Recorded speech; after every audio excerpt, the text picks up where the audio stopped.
प्रिय विद्यार्थियों, आज का जो ई लेक्चर है उसका विषय है गैर निष्पादनकारी परिसंपत्तियां, नॉन परफॉर्मिंग असेट।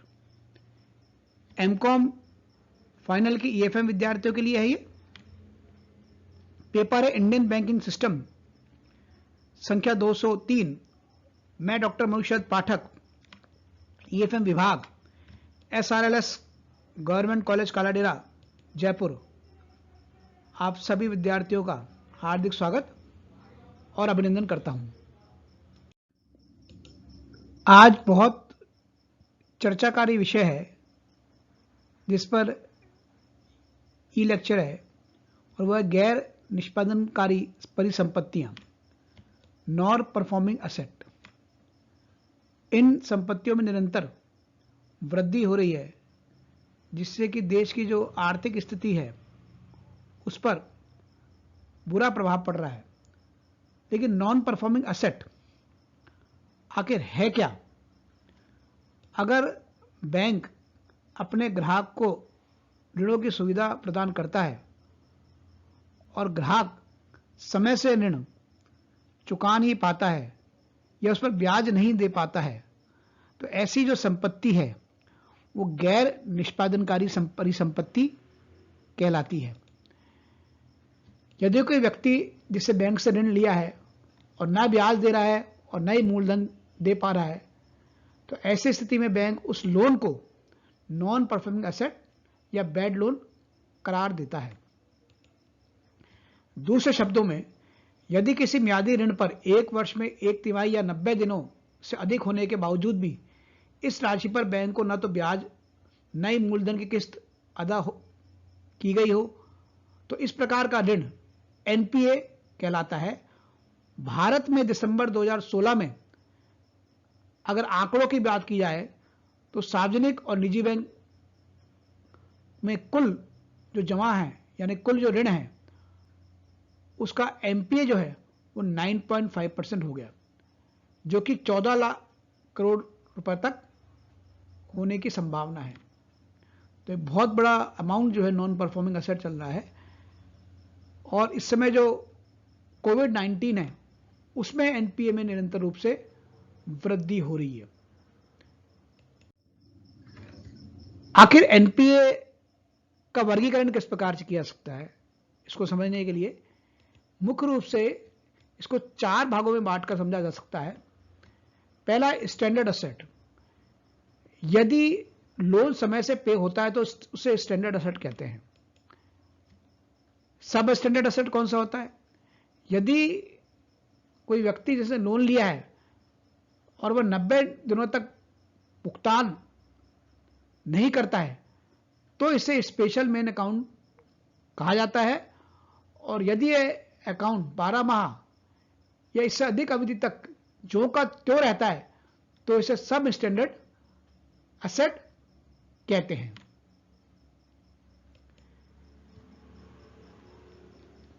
तीसरा है डाउटफुल असेट। जब सब स्टैंडर्ड असेट 12 माह या इससे अधिक अवधि तक पूर्ववत चला जाता है, ऋणी इस पर किसी प्रकार की कोई प्रतिक्रिया नहीं देता, तो बैंक इसको डाउटफुल असेट में एनपीए करार दे देता है। इसके उपरांत 3 साल तक ऐसे ही रहता है तो बैंक निम्न प्रकार कार्रवाई भी इसके लिए कर सकता है। वो क्या कार्रवाई है अगली स्लाइड में समझेंगे इसे। पहली साल सुरक्षित ऋण के अंतर्गत बकाया राशि का 25% और असुरक्षित ऋण के अंतर्गत बकाया राशि का कुल 100% चुकाना होगा। इसके लिए बैंक बाध्य कर सकता है। या 1 से 3 साल के बीच सुरक्षित ऋण के अंतर्गत बकाया राशि का 40% या असुरक्षित ऋण के अंतर्गत बकाया राशि का 100% चुकाना होगा। या 3 साल से ज्यादा हो जाने पर सुरक्षित ऋण के अंतर्गत बकाया राशि का 100% और असुरक्षित ऋण के अंतर्गत बकाया राशि का 100% चुकाना होगा। और चौथा है लॉस असेट। इस वर्ग में उन संपत्तियों को रखा जाता है जो आंतरिक अथवा बाहरी ऑडिटर ने से लॉस असेट के रूप में प्रमाणित कर दिया, यानी जिसकी संभावना बिल्कुल भी नहीं है लौटने की, ऐसे असेट को लॉस असेट कहते हैं। तो एनपीए को 4 भागों में बांटकर समझा गया है। लेकिन इसमें कुछ संशोधन किया गया। अक्टूबर 2009 में रिजर्व बैंक ने एनपीए के संबंध में पूरक व्यवस्था के रूप में ग्रेडेड प्रोविजनल प्रणाली की व्यवस्था शुरू की, जिसके अनुसार एनपीए को 3 भागों में बांटा गया है और यह निम्नलिखित है। पहला, सब स्टैंडर्ड संपत्तियां। इसके अंतर्गत उस संपत्ति को रखा जाता है जो कम से कम पिछले 18 माह तक एनपीए रही हो, यानी 18 महीने में जिसका किसी का प्रकार से भुगतान नहीं मिला हो ऐसे ऋण में, और इसके अंतर गिरवी रह गई संपत्ति का मूल उधार दी गई राशि से कम हो जाता है, यानी जो गिरवी रखी गई है वो उसके अंदर जो है वो समायोजन कर लिया जाता है मूल उधार के अंतर्गत। संदिग्ध संपत्तियां कौन सी है? Doubtful assets. इस वर्ग में उन संपत्तियों को रखा जाता है जो 18 माह से अधिक एनपीए रही हो। इस ऋण में वे सभी कमजोरियां होती हैं जो कि सब स्टैंडर्ड संपत्तियों में होती हैं। और तीसरा है हानि वाली संपत्तियां, लॉसफुल असेट्स। ऐसी संपत्तियां जिनकी पहचान बैंक के आंतरिक और बाहरी पर्यवेक्षक ने हानि वाली संपत्ति के रूप में गिना हो, वो लॉसफुल असेट्स कहलाती है, यानी जिसमें संभावना बिल्कुल भी नहीं है कि वो वापस होगा ऐसा ऋण। तो 3 भागों में इसको बांटा गया है, रिजर्व बैंक ने इसका प्रावधान रखा है। अब एनपीए के बढ़ने के कारण क्या है, क्यों बढ़ा ये?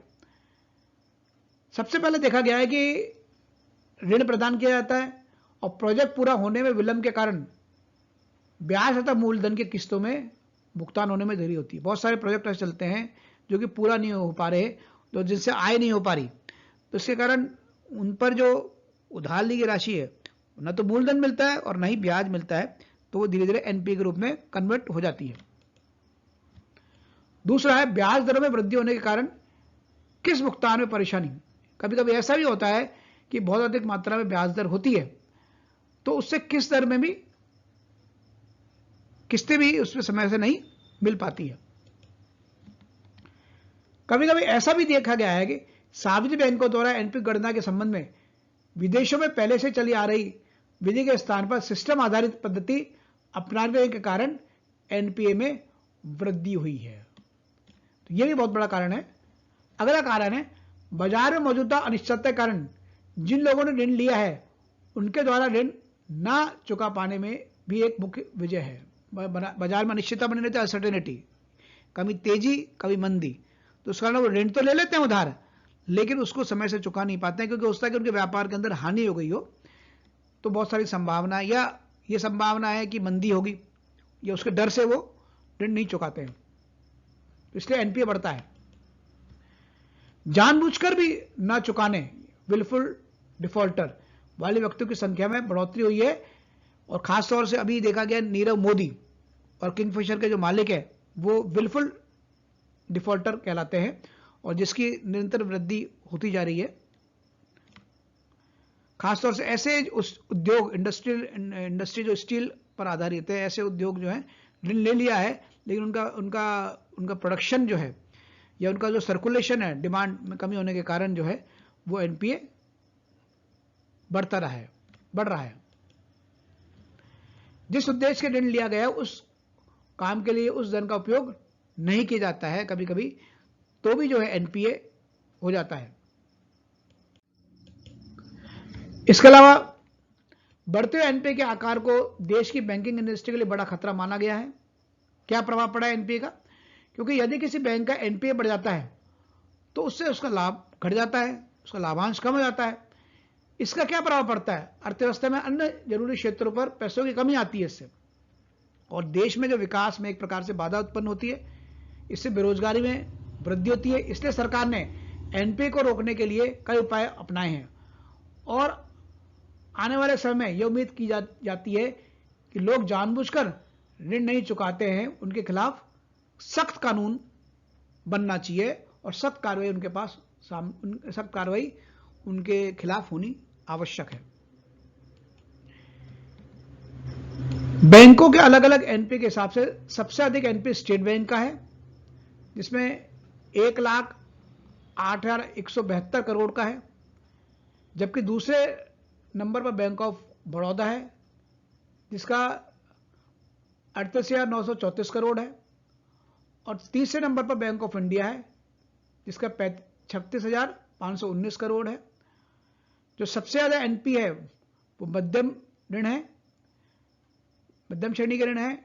मीडियम इंडस्ट्रीज को जो ऋण प्रदान किया जाता है उसके हैं 1.5%, और जो लार्ज इंडस्ट्रीज है उनके ऊपर 24% एनपीए है। अब एनपीए को रोकने के लिए सरकार ने क्या क्या कठोर कदम उठाए हैं उसको भी थोड़ा सा समझ लेते हैं। सबसे पहले securitisation and reconstruction of financial assets and enforcement of security interest act 2002। ये एक्ट क्या है? अब इस अधिनियम के उद्देश्य ही रहा कि एनपीए में कमी आए। इसके लिए क्या इसमें प्रावधान रखा गया कि जानबूझकर ऋणों का भुगतान न करने वाले पर नियंत्रण लगाना है।